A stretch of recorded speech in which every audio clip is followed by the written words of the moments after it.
Well, welcome everybody. I appreciate you joining us today. Today I have the privilege of having Venetia Spencer with me. We'll introduce her in just a second. So as you had from the other videos, the purpose of the whole this is supporting my website and my book that came out that'll be coming out soon. And the whole idea is to help people who have experienced PTSD, trauma, loss, and grief, and other emotional, mental, physical issues that have affected their life. And the whole purpose of this is to help people understand that through spirit, mind, and body. And today we're going to specifically talk about the spirit part of it as well as the mind and the body, which is spiritual transformation, and how that can help you heal and then help you find your life purpose and also help you be able to help and heal others. And as most people understand that, you go through a lot of these issues in your life that you really just don't truly have all the tools necessary. So today we're going to hear from somebody who's also been through a lot in her life and has used spiritual transformation to heal her life and share a little bit about what that means for her and what she's doing today, which is pretty phenomenal as she follows her life's purpose. So I have Venetia Spencer with me here today. She is a trained certified medium and psychic. She has unbelievable intuitive skills that she's had since she was a child. And we're going to learn a little bit about her background, what she went through, and where she's at today. So Venetia, I really appreciate you joining me today. Thank you. So tell me a little bit about your background and where you're from and where you grew up and a little bit about your life. Okay, so I'm originally from Washington, D.C., and as a child, moved to Indianapolis. My dad stayed in DC, my mom stayed here. So I kind of grew up going back and forth.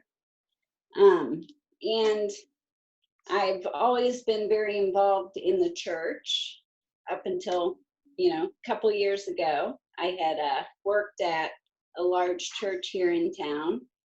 So. Okay, so tell folks a little bit about how we met and what the purpose of that is in a minute. But for now, if you wouldn't mind just sharing a little bit about with the folks on the call, because with the folks on the call, there's a lot of people out there that are struggling and they've had issues for a while. And as with most people, they live with them, but they tend to become the problems that they have. And we're sharing with people a little bit about how that can change. So if you wouldn't mind sharing with us a little bit about the positive aspects and some of the challenges that you had, throughout your life, and then we'll get to the spiritual transformation part. Well, at 5 years old, I started having panic attacks, and I was having extreme nightmares. So I was sent to therapy, because that's what you do. My mom wasn't sure how to deal with it.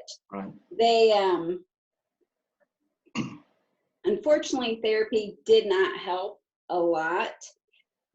I felt very stigmatized by it, and I tended to not necessarily follow my doctor's guidelines. They would try to change my diet and medicate, which did not help. I went from extreme nightmares to no dreams. And wow. that wasn't good either. So I'm trying to find that happy medium. I did meet a pastor who felt what psychiatrists were calling, problems and such. He felt they were gifts. So he taught me to start interpreting my dreams. Okay. So at about 8 or 9 years old, I started learning about dream interpretation. And what I found out at that point was, although my dreams were extreme and nightmarish, if I actually looked into them, it was a way my brain was trying to protect me and problem solve. Okay. So it's not that even today I have those extreme dreams, but I keep a journal that I write the dreams down in, and then I can look at them in, during the day and realize, oh, this is what's going on. It's not something to be terrified of. Right. I think there's a lot to be learned about writing dreams down, and over time, they'll actually tell you a story. Yes. And we'll get into that in a little bit when we talk about your intuitive capabilities, because as with intuition development, comes synchronicities and dreams and signs and other things, and you have that capability. So a little bit more on like when you were growing up, I mean, obviously that was difficult for you as an adolescent, young adult. What are some of the challenges that you had as you moved into adolescence and young adulthood? Well, I became very withdrawn. I became what is known as a nerd. So I really kind of just fell into the world of science fiction. I played a lot of video games. I tended to just, avoid hanging out with people versus being very social, because I never really felt quite normal. If I tried to open up, it would scare people off. Or, and where I did find I was considered normal, I was going to science fiction conventions when I was 9 or so. I could wear a costume, and, I was queen of the nerds, so to speak. But it really felt inwardly, I was a very social person, but I just didn't feel like I could be social. I mean, none of my friends were going to therapy every week. Right. And pretty traumatic. So it sounds to me like, you like anyone, you had issues that you were dealing with. You had all of this, some of this trauma that you had in your life. I know you share some other things with me about some of the other challenges you had as you moved into adulthood and you started a family. And what are some of the things that you did to help yourself, but also some of the things that you were still dealing with? Well, to be honest, I just kept trying to hide from my issues. So I really dove deep into church, and I made that my focus. I wanted it to be, what would help me. And so I did start teaching children, because you could be honest with kids, and the weirder you are, the cooler they thought you were. So I could kind of get my inner child out. I got very much into exercise. I didn't realize it then, but I was praying a lot, which is a form of meditation. I think that helped me. I did stop going to therapy once I realized that honestly wasn't helping. Although the food change, the change in diet, it turned out I'm celiac.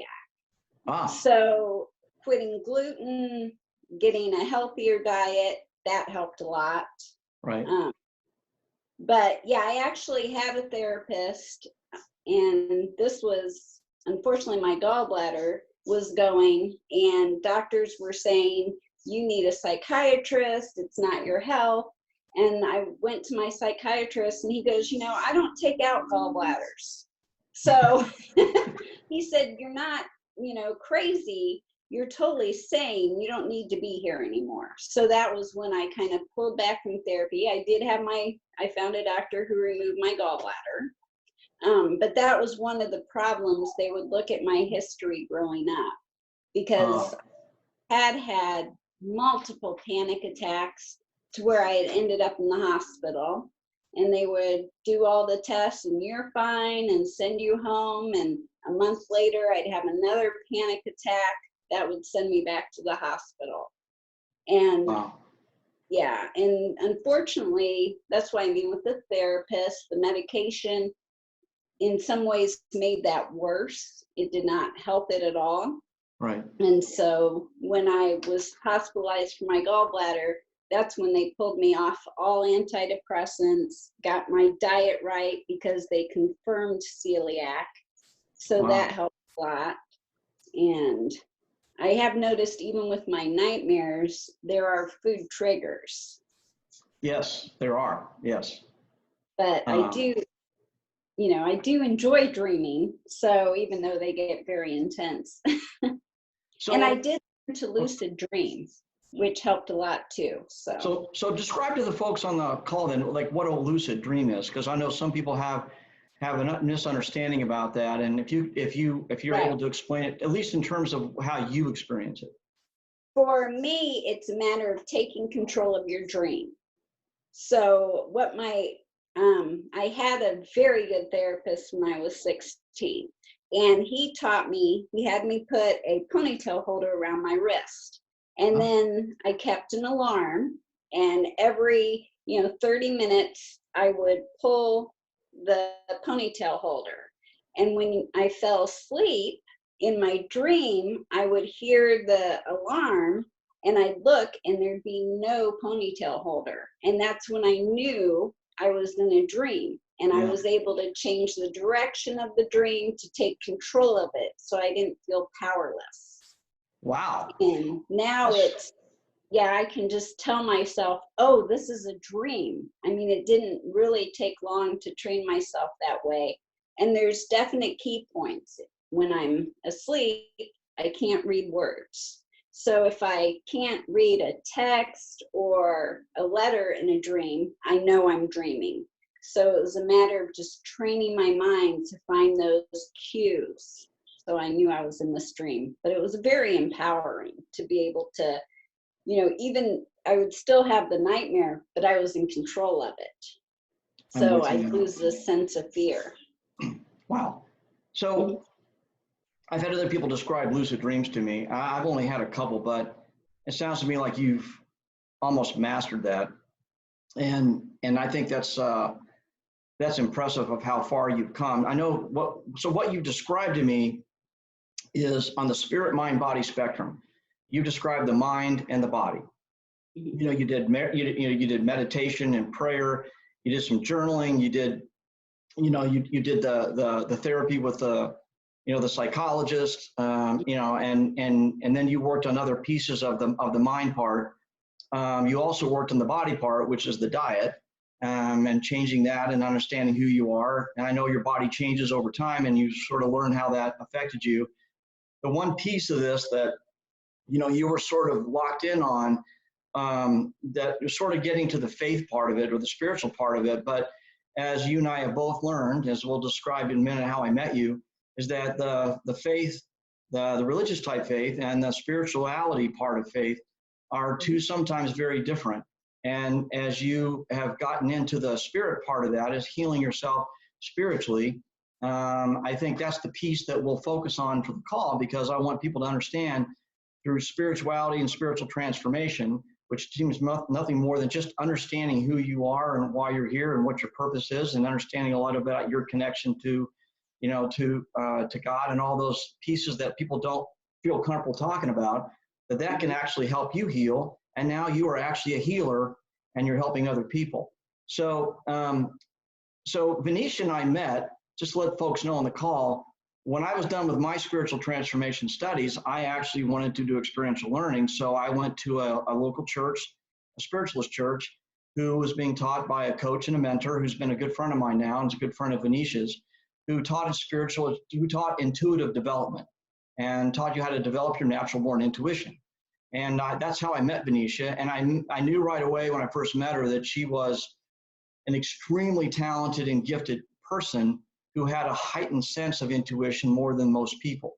So if you wouldn't mind sharing a little bit with your background on when did you start really understanding your intuitive capabilities, at what age, and sort of what you went through.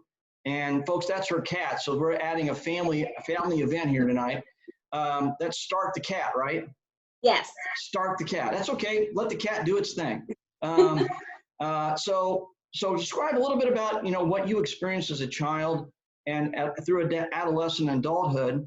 And we'll talk about how one day you sort of just decided to make that leap of faith and really pursue that. It's now professionally used. So describe your background, because it's pretty phenomenal what you've experienced and what you do today. So at about 5 years old is when I noticed I did have a very strong intuition. I would ignore it a lot of the time because at 5 years old, it's very hard to be listened to.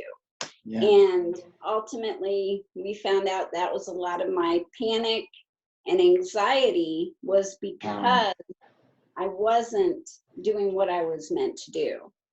At 9 years old, I decided to become baptized because a lot of people's solution was, well, get her in the church because They didn't really understand a lot of the things I was talking about.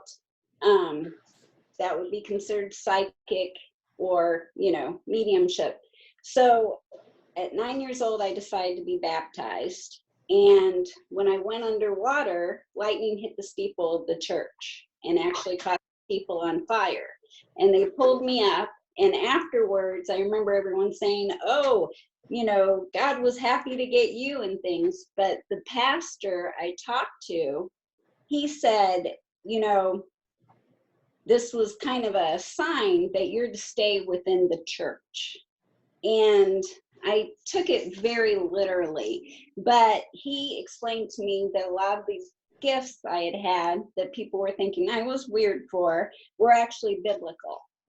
Ah. So, so describe some of those gifts, describe you share with me, what you experienced as a child and some of those gifts, and describe to the folks on the call, because for some, they've never really truly understood it or heard about it, but you're now using these gifts. So what are some of those actual experiences you had as a child that you really couldn't explain? So at 5 years old, I started having panic attacks when my mom was driving home, and they would start every time at about a half mile from the house. I mean, we could look at the spot, and I would start saying, we're gonna run out of gas, to where I was panicking. And my mom got concerned because this was happening day after day after day, and I couldn't really explain to her what was going on. Well, a friend of hers went to the library and looked up that history, and what she found is a woman's car had run out of gas in that spot, and when she got out of the car, she was hit and killed by another car. Wow. And I had been seeing her, screaming these warnings. And once we found that out, my panic attack stopped, because I realized I had gotten her message out. And wow. yeah, and the gifts the pastor mentioned are things like discernment. My daughter will tell you, you can't lie to me, because I will know if you're lying. And in fact, one of my roles in the church was, if we were vetting new members, I could tell them if they were being honest. So that was an accepted gift. Another thing I would do, they would call it invoking the Holy Spirit. So when we'd be in a meeting, you would kind of feel a change, in the room of energy. And so I was kind of able to manipulate the energy in the room, which would cause people to confess things they wouldn't normally confess. Yes, and my daughter would tell you it's not a great talent for her, because she tends to confess way more, and she will stop and go, why did I tell you that? You're my mom. And her friends have gotten mad at her in the past for telling me things that it's like, hey, we agreed not to. So there were different, biblical things. And in fact, when I was 12 years old, I had an aunt who didn't understand what was going on with me, and she did feel I had been possessed. So she took me to a Billy Graham crusade to have the demons pulled out of me. And I remember just sitting there feeling so sick, and I felt a hand on my shoulder, and he told my aunt, get her out of here. You are killing her. She is special to God. And it was Billy Graham. So he understood your gifts. He understood your psychic mediumship type gifts. And Yes. And those gifts, that's a fine. So, and those gifts he recognized as you Yes. didn't have issues, you were actually gifted. And Right. so you've been seeing, you've been experiencing psychic understanding of other people, being able to understand them, their energy, what they feel like, the issues they have. You also understood and you saw what were, for all intents and purposes, spiritual beings. You Yeah. experienced mediumship type scenarios, and that continued all the way into adulthood. And even as you got married and had kid and had a child, I mean, this all continued, right? Yes. Yes. I mean, there were points I did try to ignore it. And when I did, my health would suffer, because, trying to keep that in just is not healthy. And so you essentially were sort of compartmentalized. And the way you described it to me when I met you, you had sort of compartmentalized and you had sort of pushed aside what you knew was your life purpose, the things that you were born as a gifted with, just like children are born and gifted to sing or play the piano or sports. You just were born with a heightened sense of intuition that we all have. And you pushed it aside, and that's your health suffered. So talk about real quick about the time in your life or the moment in your life where you decided that I'm going to push through this. I've now recognized this is a gift and I'm intending to pursue that. What made you change and really go from I'm going to stay the course to no, I'm going to follow my life's purpose? And then kind of what you did about doing that to go through some type of a transformation, or at least I'd say spiritual development. Well, I had, as I mentioned, when I ignored things, I got very sick and my liver had actually started failing.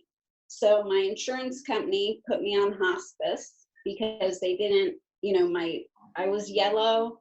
They didn't understand what had happened. I didn't understand what had happened, but I knew it wasn't my time, that intuition was kicking in.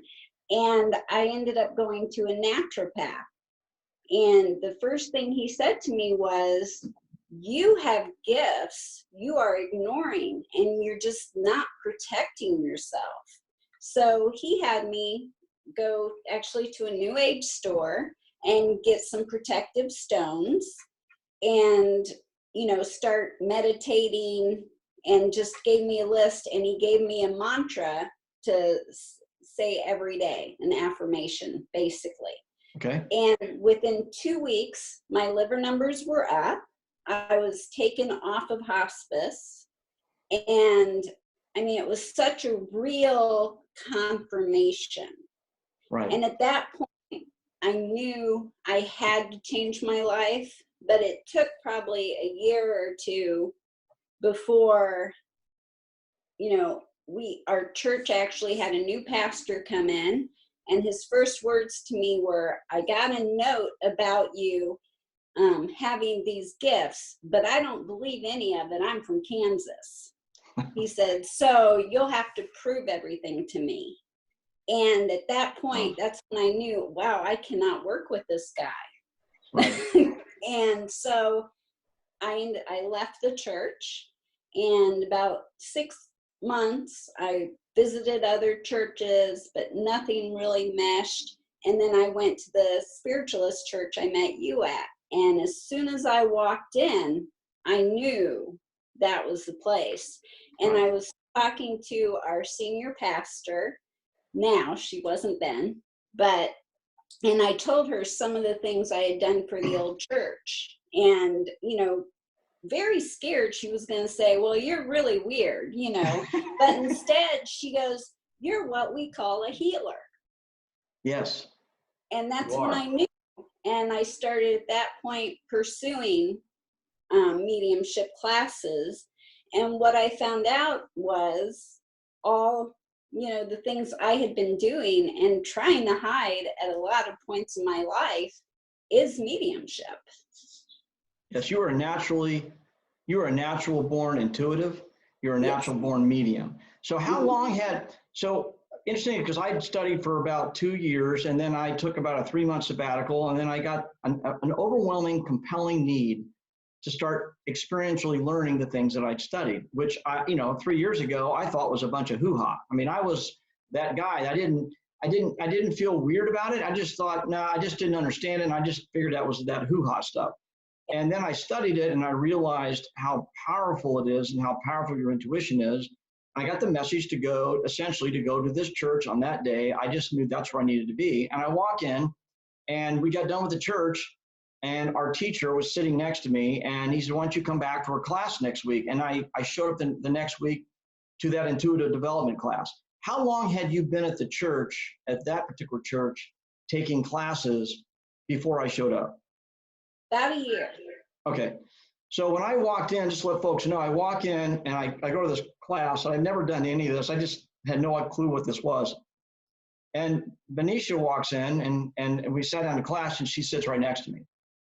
And what I felt when you sat next to me was extraordinary. I can't really describe it in human terms. You just had an incredible positive energy about you, and it made me feel good that I was even sitting next to you. And that's how powerful your energy was. And they started to talk about these things in class, and we started looking at the mediumship part of it as part of intuitive development. We studied a little bit about mediumship. And so describe to the folks sort of what you had as a child, and then when you went through this transformational process and you sort of came out of your shell and said, hey, I'm going to follow this because this is what I meant to do.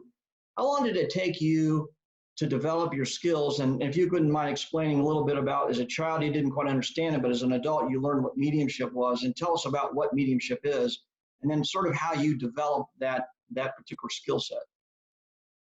Well, to be honest, I had been using mediumship sorry, my cats are playing. That's I okay. had been using mediumship through the church, working with children, just not knowing that was what it was. Okay. So when I got to the church, the more people I talked to, the more they're letting me know, hey, that's a mediumship skill. That's something, I had a experience, like I would feel like I needed to talk to somebody. And this is something that kind of went on my whole life, and I wouldn't really know why. And I would start telling them something. A lot of people nickname me the storyteller because I would, talk about just different things. And I remember telling this woman symptoms I had had with my gallbladder. And I really didn't understand why I was telling her this, but my intuition kept telling me this is what she needs to hear.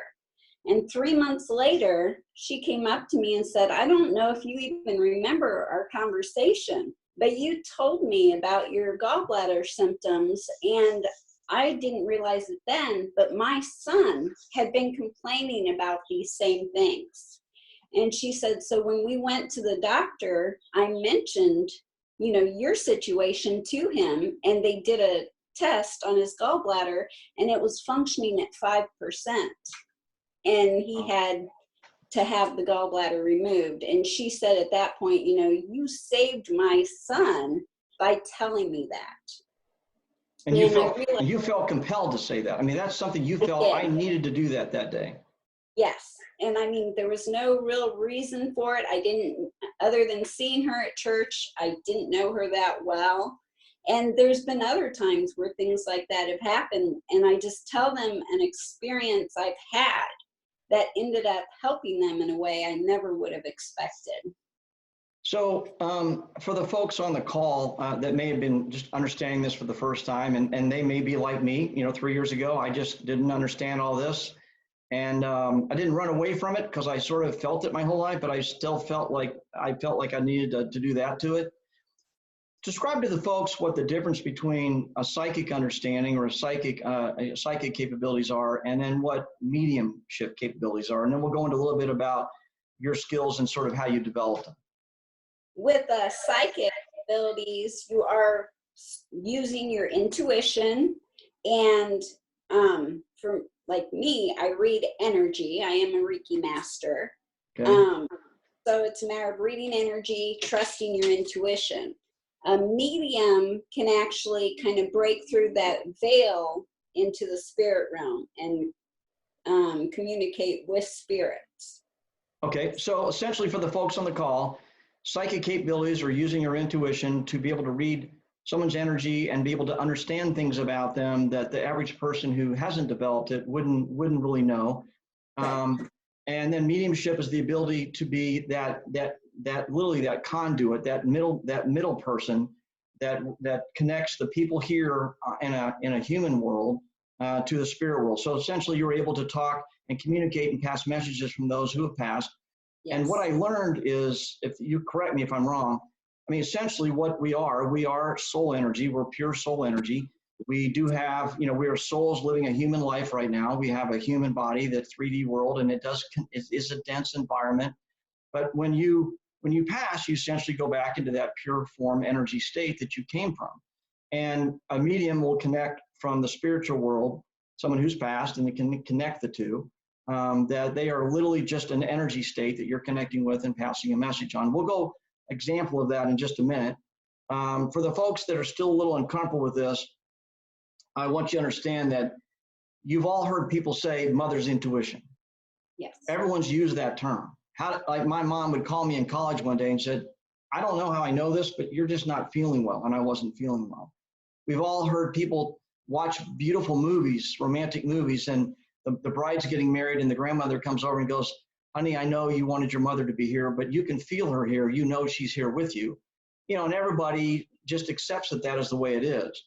You have the capability of doing both of those. So when you had this heightened capability, just like kids have heightened capability you see on America's Got Talent, and a 7-year-old belts out the national anthem, how did you start to develop those skills to where you took those basic skills and said, I'm going to now study them and develop that so I understand it, and one day I can provide help to other people?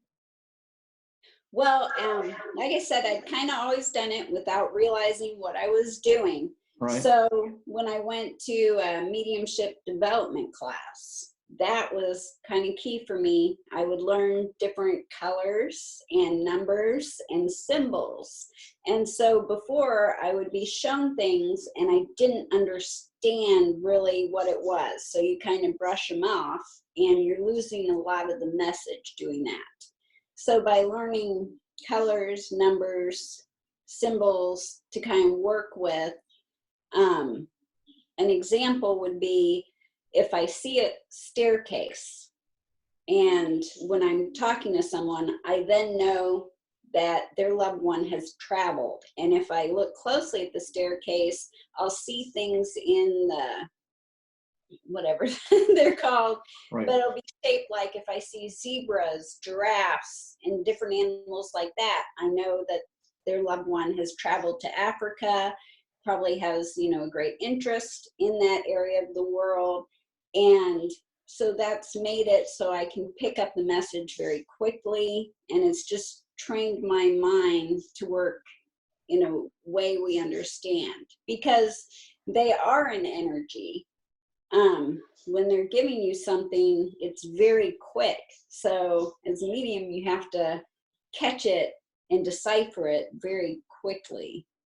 So is it fair to say, so the way it was described to me, when you pass, you go back, into this pure form of energy state, just that's what we call a soul.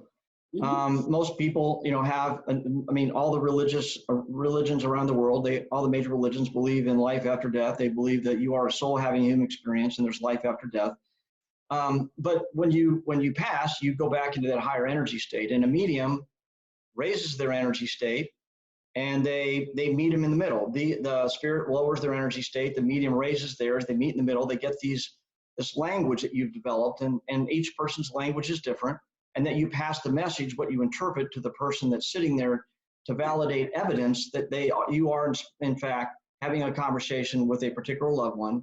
And then you can pass a message of love and healing and provide evidence that it really is that person, and then provide that message of love and healing. Is that a fair way to describe it? Yes. So you're developing a language. Mm-hmm. Right, because, we on Earth produce really a low energy, and the more stuff like watching TV and medications, different things you put into your body can all really lower your vibration. So one thing mediums do have to do to really get up there, meditation, focusing on positivity, that type of things, and pull themselves out of the, yuck, so to speak. Yeah. So all the issues that you have, the trauma, the panic attacks, the health issues, all of those things really bring you down. And as soon as you started to solve those and you started to feel better and to follow your purpose, your energy state increased, you started to have a better connection, you started to be able to develop these skills. And as you develop this language over time, it just became a natural thing for you. Is that correct? Right. Yeah. And in fact, I still have very strong dreams, but they're not nightmares. Okay. So, and the panic attacks, the last one I had was when I found out my mother was terminal, because there's no way to pull back from that. And, but that was the last one I had. So, like I said, growing up, I would have one every month, to where I kind of became a master at trying to control them. Wow. And that was something, talking to you the other day, I looked back and I thought, wow, you know, since all this started, I just had that one. Wow. And so, I mean, when I met you, you had gone through tremendous change. You put a lot of the stuff behind you. You were literally, when I met you, you were going through that transformation process of going from your old life to understanding yourself spiritually, following your life's purpose. And you were literally, by the time we got done studying, you were on fire. I mean, you went from developing the skill set to being a professional doing this. And I know you're studying today with one of the world's leading mediums. And if anyone out there is watching this and you really doubt this, look up some of the greatest mediums on the planet and watch them do their thing. Watch them talk about it, and then watch them do readings for people, and people they've never met before out of an audience of 1,000, and they will bring immediate healing to them at a level that you can't possibly understand. And so I know you're studying with one. So talk about the transformation process, how you went from old life and then you studied, and then sort of what you're doing now, and what kind of joy and happiness and fulfillment is that bringing you. And if you wouldn't mind sharing, you can make it generic, because I know you can't reveal privacy, but if you wouldn't mind giving an example of a reading you did for somebody that brought healing, not only psychic, but also a mediumship reading. Yeah, sorry. That's okay. Plain. It's a family thing. Yeah, yay. So yeah, as far as, one of the things I do love the most is realizing, you know, a person has been healed. And one way to recognize that is, honestly, they'll cry. I mean, a lot of people, my natural instinct was to, oh no, they're crying, I have to get away. But once, you know, now I realize that's very healing for them. And that's the thing with mediums. You know, people come to mediums a lot of the time because they've lost a loved one. And it's very hard, you know, with dealing with their grief.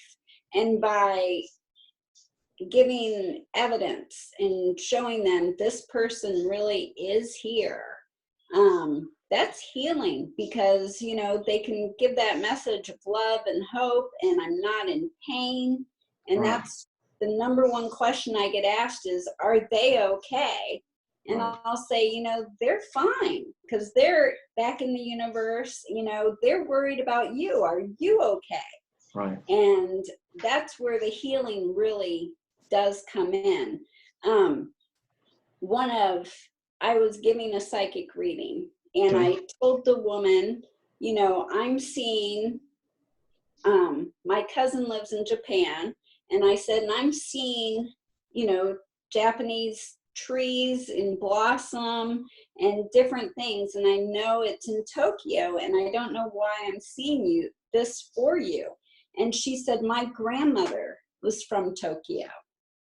And at that point, I realized I was with her grandmother, and I then gave her the message that her grandmother had given me, and she immediately started crying. And I, you know, handed her a tissue, and, you know, it's going to be okay. And she said, no, my mother, you know, is sick, and she's been, you know, talking a lot about her mom, and that's who had come through. And so she was able to pass on the message to her mother that, you know, hey, grandma's here, and she's here for you during this time. So it's experiences like that that really, because it doesn't just help that person heal, it kind of helps me heal too. How so? Well, just that confirmation. I mean, like I said, I went through a lot of stuff as a kid. I was labeled a liar and different things because, you know, there's so many times I would just speak out without thinking. And a lot of people don't believe in it.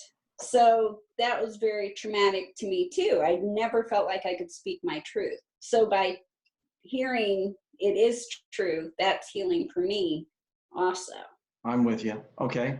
So that makes sense. So when I met you and you started to do some of the psychic readings, which, it helps people. I know one of the things that convinced me to really delve into that when I studied how many world leaders and CEOs of companies actually go and get psychic readings when they're about to make a $200 million decision or a couple $billion decision. There are a number of them that were discussing how they make those decisions. People who are career athletes and career actors and actresses and some royalty. And I read about CEOs and I thought, well, why would you do that? And I was like, they're making big decisions in their life and they want to make sure that they're on the right track and they would get confirmation.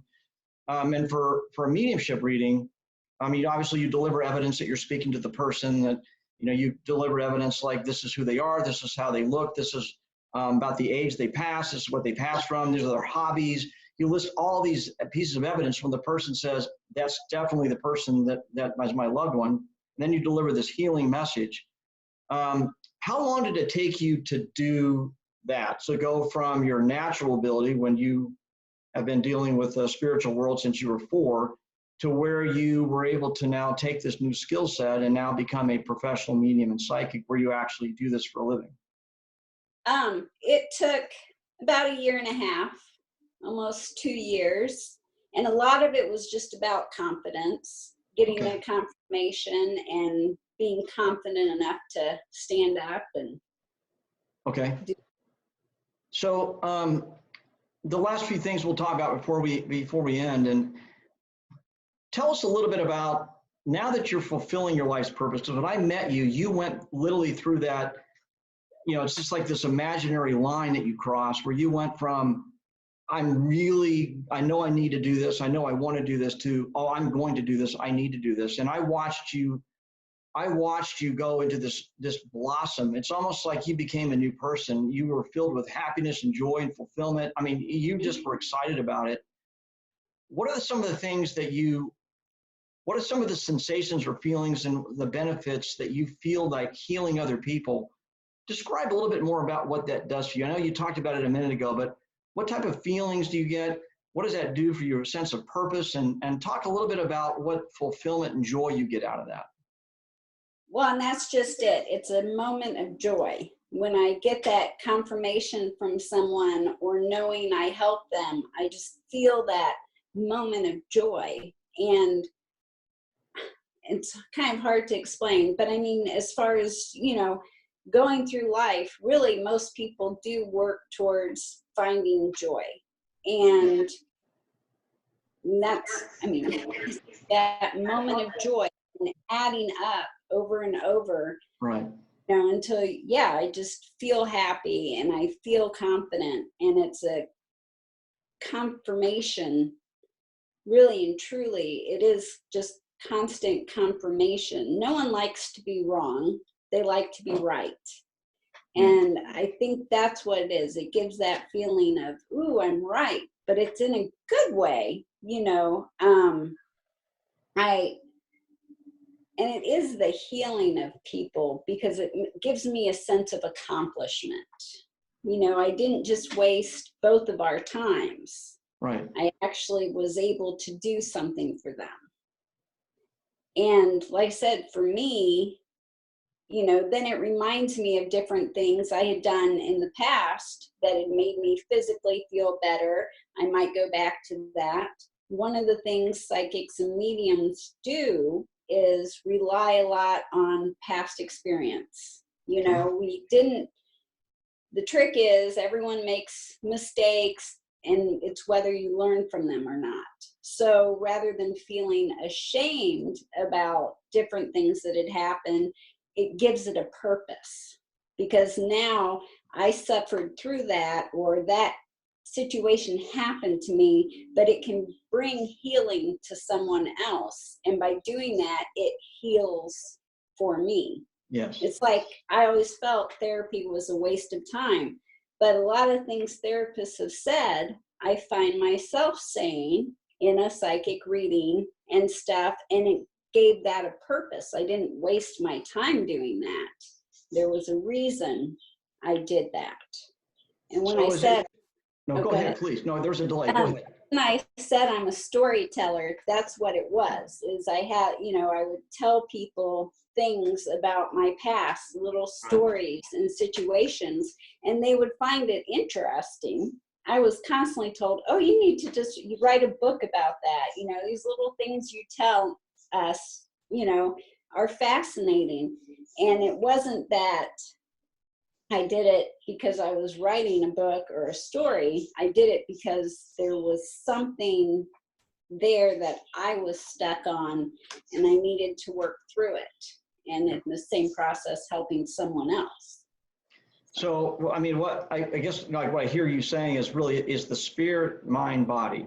Like when Yes. you heal the mind and body, it helps your intuitive capabilities. When you work on spiritual transformation, it helps your mind and body. They're all interconnected. And Yes. one heals the other. And the one piece a lot of people miss is the spiritual part. And, we're not suggesting everybody who watches this become a psychic medium. Not the people who are especially gifted, but is it fair to say that we all have a natural born intuitive capability and we can develop that? And by doing that, that would also help heal mind and body. Yes. Yeah, I agree with that. Okay. So I know I know you've done this for a while, and I know you're still continuing to develop your skill. Is it fair to say that intuition development is a lifelong process? It's not like you go to college and take a class and you're done. Right. I'm actually taking a class right now online that is intuition development. So, it's like you mentioned some people can develop who didn't feel they had any talent before, and you've got natural balance, a natural medium here, a developing medium here. But if the natural medium just gets to this high peak but doesn't train or learn techniques, the not natural person can actually raise above them by training. Ah. So I mean, I'm constantly, I don't necessarily take every teacher at 100% because not everything resonates with everyone. We have our own style of learning and our own ways to do things. So I'm, trying to always learn new tricks, so to speak, and different things. For me, meditating, I hate meditating so much. I know you and I've talked about that a lot. Yeah, the idea of it is horrifying to me, to just sit there still and for a while. And I ended up taking a class on meditation mainly because it was required to become certified. And one of the things the teacher, Haas, told me was meditation isn't just sitting there doing nothing. Right. It can be, coloring in a book, anything that gets you out of your mind to stop thinking about your current situations. And that's when I realized gardening and photography for me were huge meditation moments. When I'm doing those, I'm not thinking about day-to-day stressful stuff. My mind has cleared. And I tend to that's when my intuition really kicks in too. And I start kind of mentally problem solving without even realizing that's what's going on. So, but it took that teacher to kind of relay that. And I haven't had anyone else, approach it the same way. But then when I've taken other meditation classes and I mentioned, I can't sit here doing this, I'll fall asleep and I'll say, this is how I meditate. Oh yeah, that's good. So it just, and then they would go on. And when another student said, hey, I can't meditate, well, why don't you try this, this, and that? So I when I sat next to you that day, we were talking about meditating. I also struggle with it. I've been able to do it. I do 10 minutes a day as a minimum. I've been able to do it, but it's not a natural thing for me. And I've only had a few times when I really got into a deep meditation where the deeper I went, the longer I was there. They are absolutely correct. It works like a champ. You can just get all kinds of information and learn about yourself, but it's not easy. When I heard you talk about gardening as your way, I was like, yes, somebody else, you know. And so I know when you do get into that meditative state, even if you're gardening, it does calm your mind and allows you to be open to literally communication that you can get to help you and heal your body and help heal others. Um, and I know that photography for you and gardening are two big issues for you that help you with that meditation. Tell us a little bit about, before we end this thing, and I'm going to let you share a little bit about you and your life and your work and your website. Tell everybody a little bit about your photography and what you try to do with that for healing, and not for just for yourself, but healing for others. Tell a little bit about that business that you have. Okay, so I am a photographer. The gardening I do, my favorite thing to focus on with my photography is nature, flowers, butterflies, hummingbirds, those type of things. So, I work in the garden to get those flowers up. I try to keep it, organic and native to help out. And again, it's about healing, the earth, bringing in those native species so I can get photographs of them. Okay. I've also, for years, I've done, ghost hunts, paranormal. I was always catching things on film. So I do, I don't know if I think they're somewhat attracted to me. So, but again, that was just confirmation in the spirit world when I would get these, photos. But I also enjoy going to concerts and doing concert photography, just different things. It's a way to, I decided, I wasn't feeling fulfilled, and because I love taking photos so much, and it does work into the one thing I've been doing with psychic readings is actually reading photographs. Okay. Because when I take those photos, I'm aware of what's going on at the time, what time of year, different things. So then when I see them and start to read a photograph, all that information is in there. And like I mentioned, colors, numbers, symbols, Right. It's in these photographs. So, folks, I'll just let you know, I've seen her photography. I've seen the nature photography. I've seen the paranormal type of photography. I've also seen her concert photography. It's not just photography. It is probably some of the most brilliant work I've seen, and the nature photographs that she's taken are breathtaking. The paranormal type of photos she's taking, you actually can see the things that most people like you and I who don't have high intuitive skills, and we may not see that, but that she captures them on film. And the concert photos, of course, she loves to do that with her daughter, and it's brought a lot of, but that's also your life's purpose. It's not just the intuitive part. I mean, photography work in all three of those areas brings you fulfillment too. So now not only are you doing psychic mediumship work, but you're also being a photographer, and you're combining the two. Yes. So the whole package, it brings you fulfillment and joy. Exactly. Yeah, the photography is kind of the center point to the other things. Okay. So tell us a little bit about your websites, and then I'll wrap it up. So tell us a little bit about your work, your website, or wherever you'd like to give people information, how they can get a hold of you, and perhaps maybe look at your photography, and maybe even perhaps get a reading, or how do they get a hold of you? What website do they go to? They go to www.photographybyvenetia.com. Okay. And there's contact me on every page there. Also, there's a spirit page that is focused more on my being mediumship, the paranormal side of it, which is also a great way to contact me.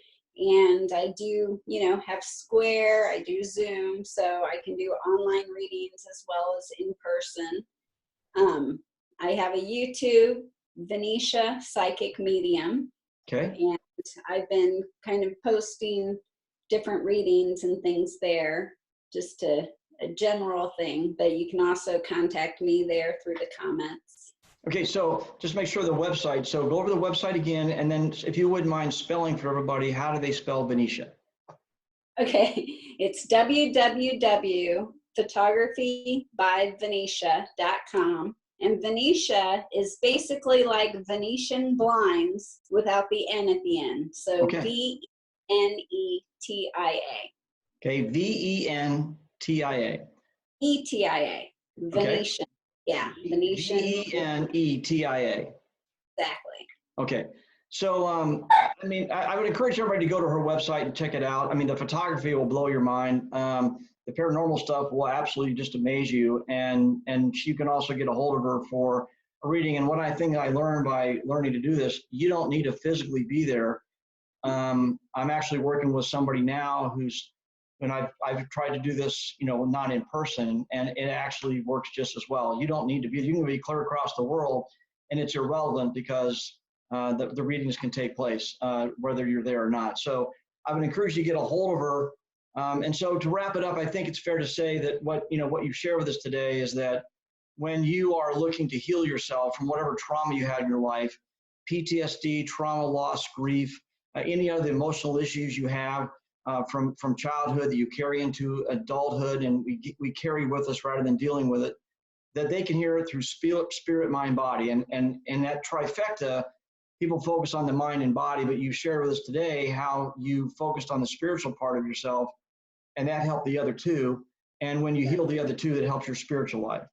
And Yes. and that you really can heal yourself by simply improving your life in spirit, mind, and body. And I think you're living proof of that. And I greatly appreciate, I feel blessed that I had a chance to meet you in that setting. And I can attest to the folks on this call today how very talented she is, as she just blew the class away when she shared, when she was getting something, she actually just blew the class away with her talent and skills. And now you are a platform medium in the church as well.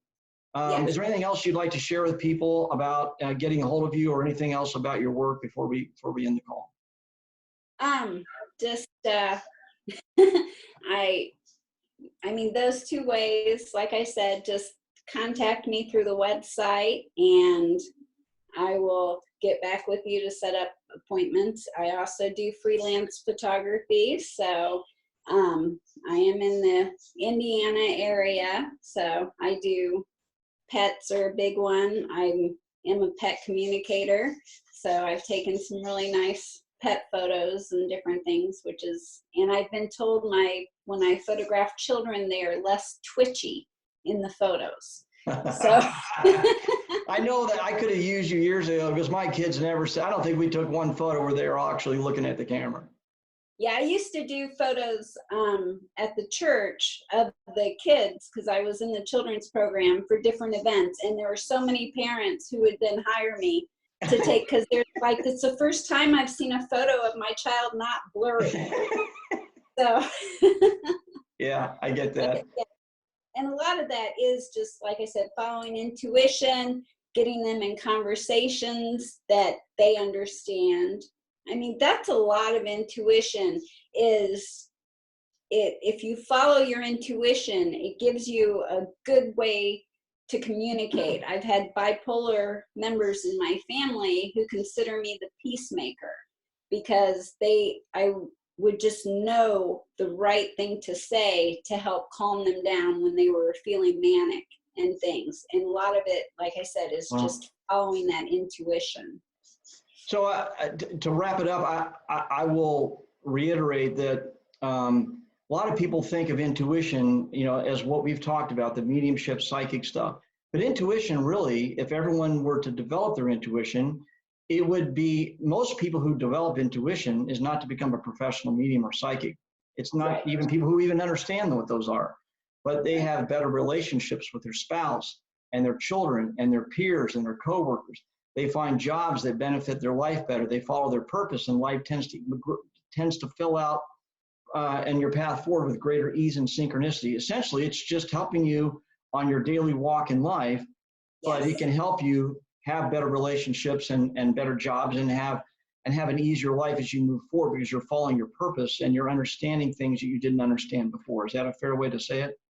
Yes, and in fact, I mentioned I'd been hospitalized a lot. The best nurses I had were very intuitive, knowing exactly what a patient needs, when to fluff that pillow, ways they can translate what the patient is saying to the doctor.